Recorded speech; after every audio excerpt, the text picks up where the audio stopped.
Today we are going to talk about the characters of Antony and Cleopatra play. First of all, we have the character Antony. Antony is a once fierce and feared soldier. He rules the Roman Empire along with Octavius Caesar and Lepidus. Throughout the play, several different characters recall Antony's success as a general and politician. It was he who slew Cassius and Brutus after they assassinated Julius Caesar, an event that Shakespeare dramatized in the tragedy of Julius Caesar.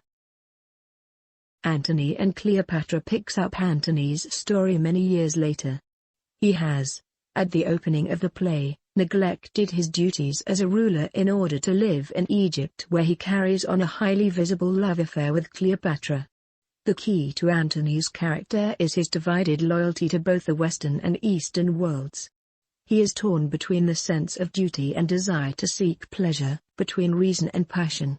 He is forever torn between his responsibilities to Rome, his need to reaffirm the honor that has made him a celebrated Roman hero, and his love for Cleopatra. Cleopatra, she is the Queen of Egypt and Antony's lover. A highly attractive woman who once seduced Julius Caesar, she delights in the thought that she has caught Antony like a fish. In matters of love, as in all things, Cleopatra favors high drama. Her emotions are as volatile as they are theatrical, and, regardless of whether her audience is her handmaid or the Emperor of Rome, she always offers a top-notch performance.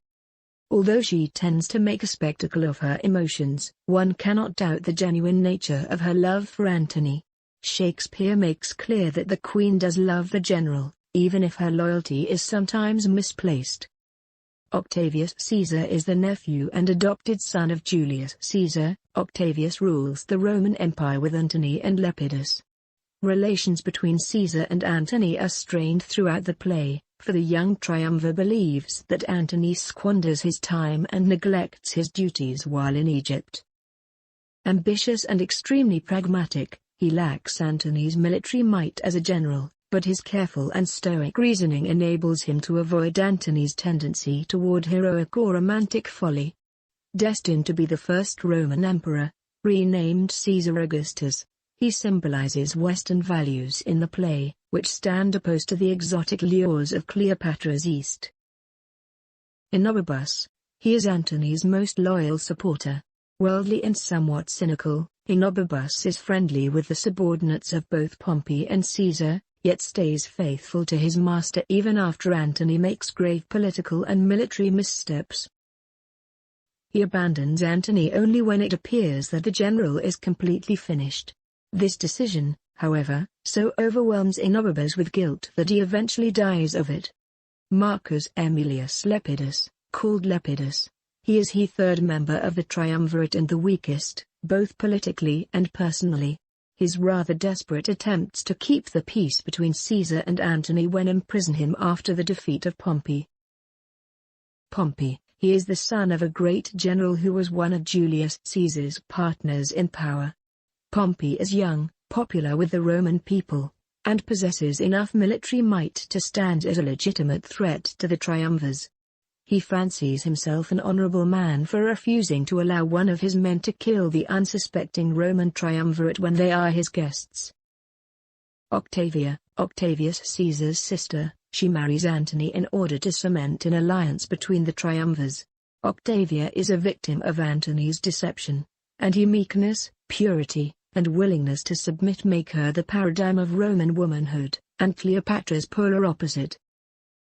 Charmaine and Iris, they are Cleopatra's faithful attendants. They will die alongside their mistress. The soothsayer, an Egyptian fortune teller who follows Antony to Rome and predicts that his fortune will always pale in comparison to Caesar's.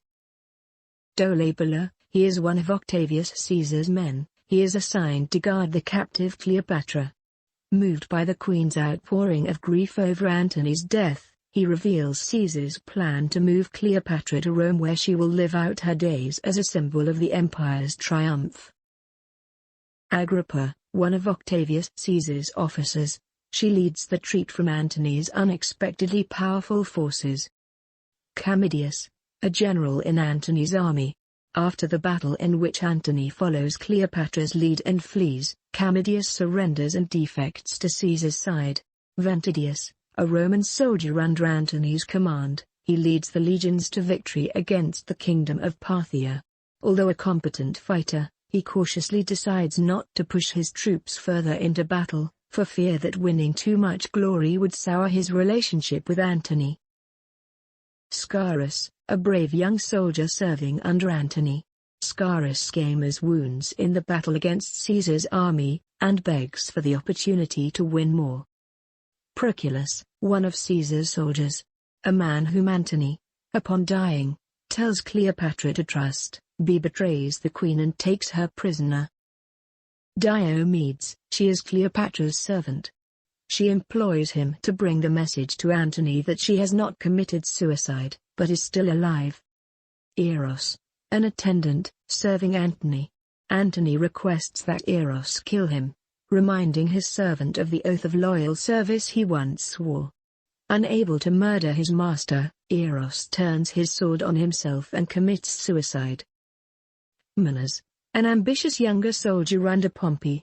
During the dinner party that Pompey hosts for the triumvirate, Menes asks for permission to kill Caesar, Antony, and Lepidus, thereby delivering control of the world into his master's hand. Seleucus, Cleopatra's treasurer, he betrays the queen to Caesar by admitting that she has kept a good deal of personal property hidden from her conqueror. Clown, an Egyptian who brings a basket of figs containing poisonous snakes to Cleopatra.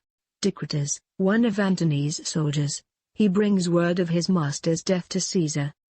Mark Antony, throughout the play, Antony grapples with the conflict between his love for Cleopatra and his duties to the Roman Empire. In Act 1, Scene I, he engages Cleopatra in a conversation about the nature and depth of their love, dismissing the duties he has, for her sake, neglected. "Let Rome in Tiber melt," he says, "and the wide arch of the ranged empire fall." In the very next scene, however, Antony worries that he is about to lose himself in dotage and fears that the death of his wife is only one of the ills that his idleness doth hatch. Thus, Antony finds himself torn between the Rome of duty and the Alexandria of his pleasure. The geographical poles that draw him in opposite directions represent deep-seated conflicts between his reason and emotion, his sense of duty and his desires, his obligations to the state and his private needs. But Antony's understanding of himself cannot bear the stress of such tension. In his mind, he is, first and foremost, a Roman hero of the first caliber. He won his position as one of the three leaders of worldly by vanquishing the treacherous Brutus and Cassius, who conspired to assassinate his predecessor, Julius Caesar. He often recalls the golden days of his own heroism, but now that he is entangled in an affair with the Egyptian queen, his memories do little more than demonstrate how far he has strayed from his ideal self. As he pointed out to Octavia in Act 3, Scene 4, his current course through life has imperiled his honor, and without his honor, the defining characteristics of the Roman hero, he can no longer be Antony. "If I lose my honor, I lose myself. Better I were not than yours so branchless." Later, having suffered defeat at the hands of both Caesar and Cleopatra, Antony returns to the imagery of the stripped trees as he laments, "This pine is barked/that overtopped them all." Rather than amend his identity to accommodate these defeats, Antony chooses to take his own life, an act that restores him to his brave and indomitable former self. In suicide, Antony manages to convince himself and the world, as represented by Cleopatra and Caesar, that he is a Roman by a Roman, valiantly vanquished. Please, do not forget to like, share, comment, subscribe and click notification bell.